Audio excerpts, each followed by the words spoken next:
I think this movie has brought a lot of attention to the concept of diversity and the issue of it on campuses. A lot of people kind of overlook it because when you come to campus or come to college in general, you're kind of just worried about yourself and what's next. How am I going to find myself? Where do I fit in?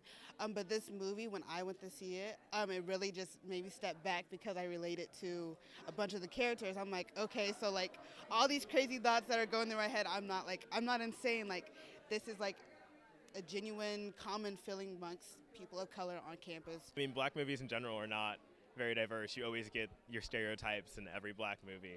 So, especially with Tyler Perry. So seeing this movie was almost foreign. It wasn't.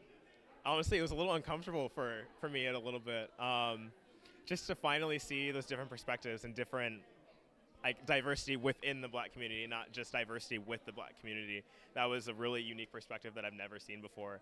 And I'm so used to it every day and I see it all the time, but when I go to the film, I don't expect to see it. So for me, it was almost shocking, but I loved every second of it. And it was so cool to see all those different perspectives and everybody's mindsets between those different characters and how all the characters really had the same goal, but had completely different paths.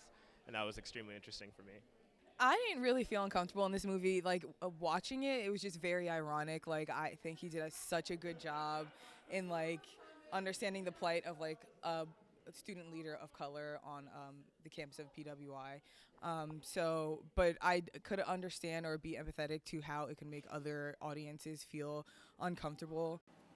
In addition to talking to the students about their reactions to Dear White People, we got the chance to talk to Justin Simeon about his take on diversity in the entertainment and film industries. I'm absolutely hoping to create change. I mean, what Viola was talking about is what anybody in the industry knows all too well.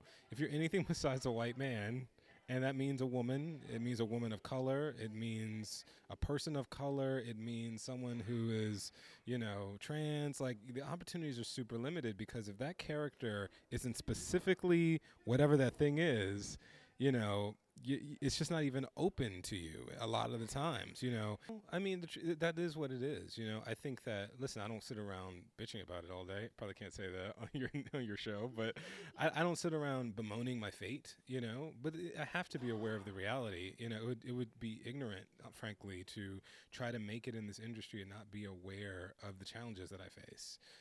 That's just not smart. That's not a good strategy. And it also, if I have my head in the sand because I have some success, so the problems are over for me, if I have that kind of mindset, then I'm not really being a productive member of this community. And I think above being a filmmaker, I want to be a decent human being.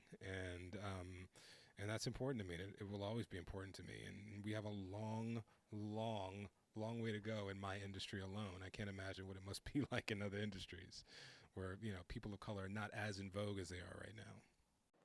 For PSN News, I'm Jenna Cominsky.